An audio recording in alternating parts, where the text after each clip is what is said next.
42 and you're at 3, so Doesn't matter. far I'm doing better. This little guy has lied so much about my record. Here we go. The person. He has lied so much about my record. Mr. Rubio, Senator Rubio, why don't you let him And say? I will tell you this. First of all, I got a call from my sister and brother tonight. And they said, we had no idea Dad gave you $200 million. Believe me, I started off with $1 million. I built a company that's worth more than $10 billion. And I say it not in a bragging way, but that's the kind of thinking we need. Very low debt, tremendous cash flow. My financials they're all in there with the federal elections. You've seen them. Everybody's seen them. I say it only because that's the kind of thinking this country needs with $19 trillion in debt. Believe me. You support a national right to carry law. Why, sir? Well, let me just tell you before we go any further, in Chicago, which has the toughest gun laws in the United States, probably you could say by far, they have more gun violence than any other city. So we have the toughest laws and you have tremendous gun violence. I am a very strong supporter of the Second Amendment, and I don't know if Hillary was saying it in a sarcastic manner, but I'm very proud to have the endorsement of the NRA, and it's the earliest endorsement they've ever given to anybody who ran for president. I'm putting in more than, by the time it's finished, I'll have more than $100 million invested. Pretty much self-funding mine. We're raising money for the Republican Party, and we're doing tremendously on the small donation, $61 average or so. I asked Hillary, why doesn't she make $250 million by being in office? She used the power of her office to make a lot of money. Why isn't she funding, not for $100 million, but why don't you put 10 or 20 or 25 or $30 million into your own campaign? It's $30 million less for special interests that will tell you exactly what to do. And it would really, I think, be a nice sign to the American public. Why aren't you putting some money in? You have a lot of it. You've made a lot of it because of the fact that you've been in office. You made a lot of it while you were Secretary of State, actually. So why aren't you putting money into your own campaign? I'm just curious.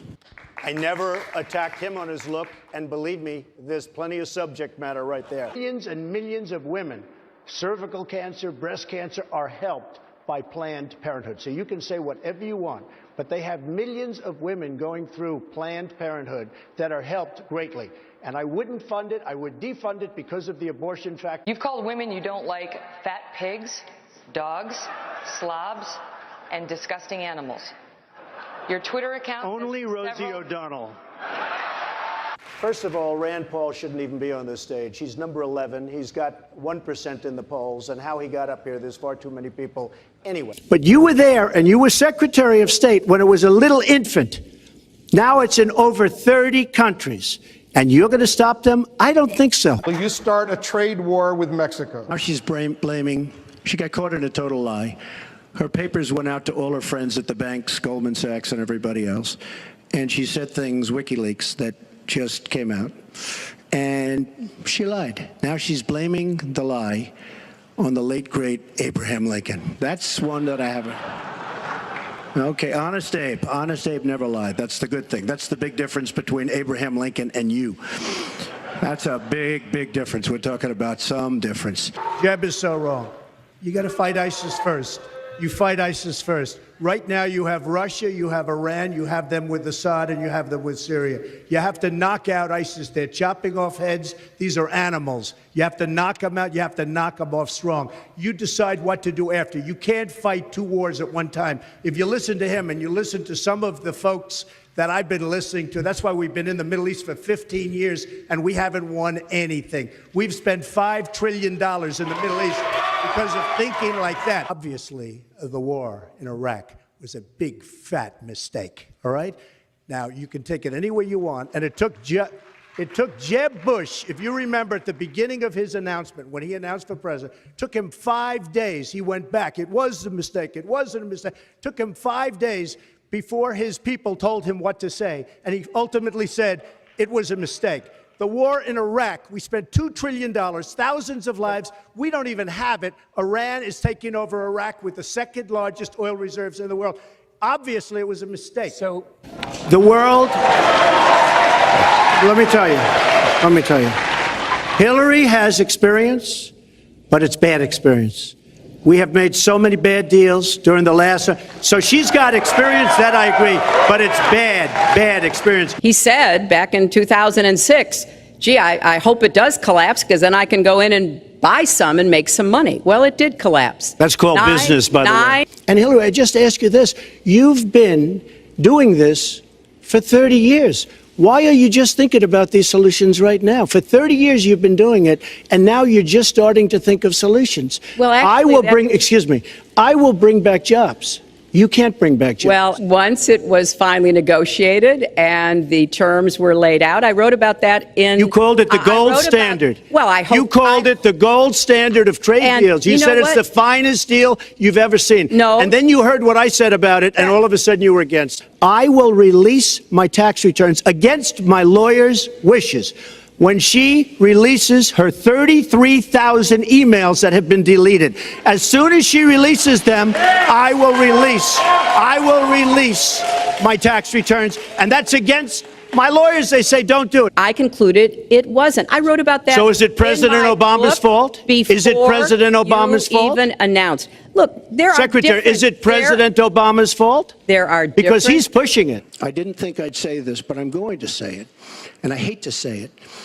But if I win, I am going to instruct my Attorney General to get a special prosecutor to look into your situation, because there has never been so many lies, so much deception. There has never been anything like it. And we're going to have a special prosecutor. When I speak, I go out and speak. The people of this country are furious.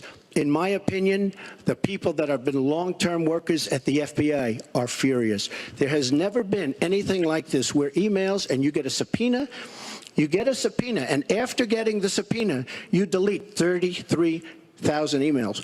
And then you acid wash them, or bleach them, as you would say, a very expensive process. So we're going to get a special prosecutor, and we're going to look into it, because you know what? People have been...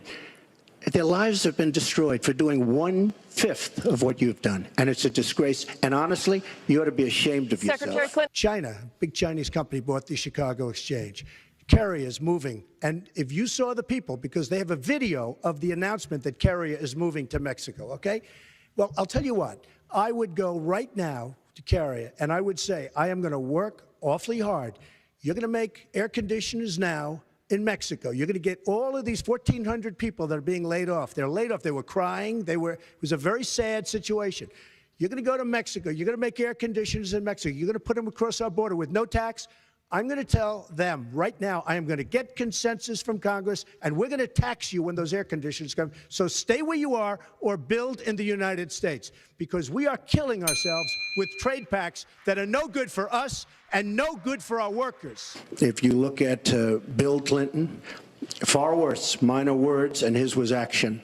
His was what he's done to women. There's never been anybody in the history of politics in this nation that's been so abusive to women. So you can say any way you want to say it, but Bill Clinton was abusive to women.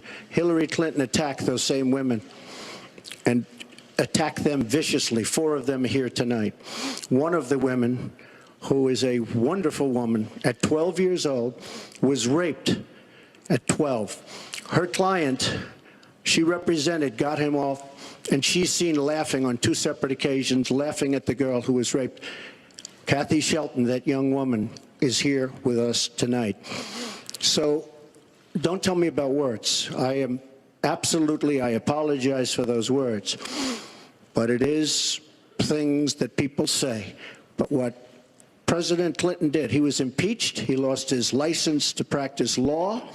He had to pay an $850,000 fine to one of the women, Paula Jones, who's also here tonight.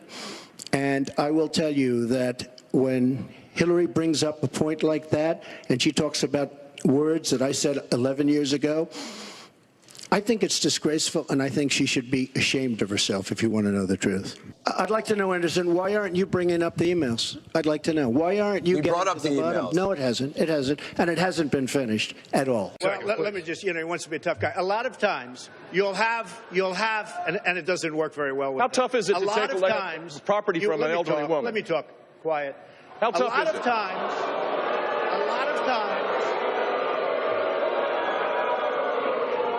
That's all of his donors and special interests out there. I've gotten to see the commercials that they did on you. And I've gotten to see some of the most vicious commercials I've ever seen of Michelle Obama talking about you, Hillary. So you talk about friend, go back and take a look at those commercials. A race where you lost, fair and square, unlike the Bernie Sanders race where you won, but not fair and square, in my opinion.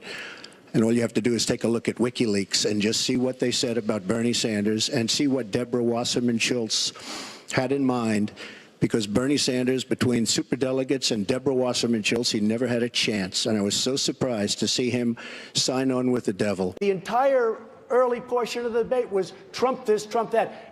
In order to get ratings, Mr. Trump, it's not in order CNN. to get ratings, Mr. Trump, I was on CNN last night watching. Excuse me. I think it's very unprofessional. And why did it morph into that? No, did you? No, answer the question. Why Do don't you still interrupt believe? her? You I interrupt do. me all the time. Why don't you? Someone with the temperament of Donald Trump is not in charge of the law in our country.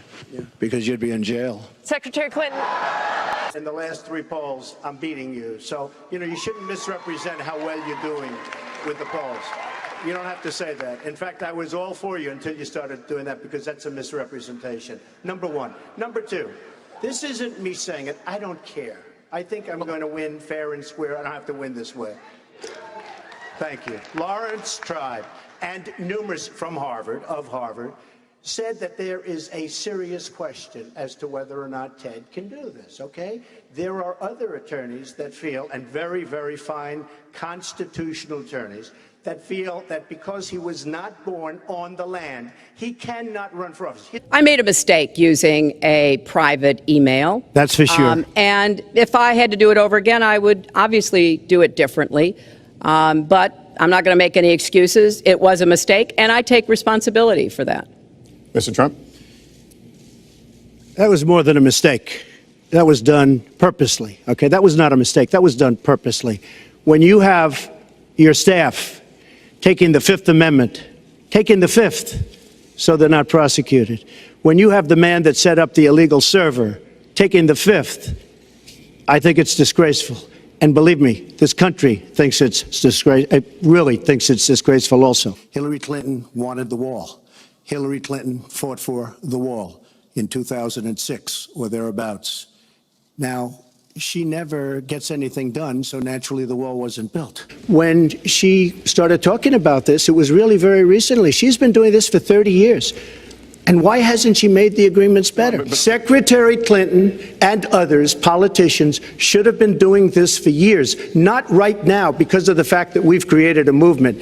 Well, I'm very glad that Ted mentioned Arizona, because probably the toughest man on borders is Sheriff Joe Arpaio. And 2 days ago, he totally endorsed me. So thank you. I said about language, my language.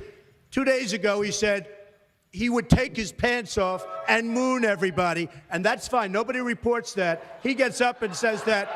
And then he tells me, oh, my language was a little bit rough. Okay. My language. I feel that by the end of this evening, I'm going to be blamed for everything that's ever happened. Why not? Well, I also happen to call him a lightweight, okay? And I have said that. So I would like to take that back. He's really not that much of a lightweight. And as far as, and I have to say this, he hit my hands. Nobody has ever hit my hands. I've never heard of this one. Look at those hands. Are they small hands? And he referred to my hands. If they're small, something else must be small. I guarantee you there's no problem. I guarantee you. Thank you very much. We're going to move on. She went over a minute over, and you don't stop her. When I go 1 second over, it's like you a had big deal. many answers. It's really very interesting. If you don't know for sure whether they are, do you condemn any interference by Russia in the American election? By Russia or anybody else? You condemn their interference? Of course I condemn. Of course I condemn. Matter of principle, and I'll tell you. You are the single biggest liar. You probably are worse than Jeb Bush. You are the single biggest liar.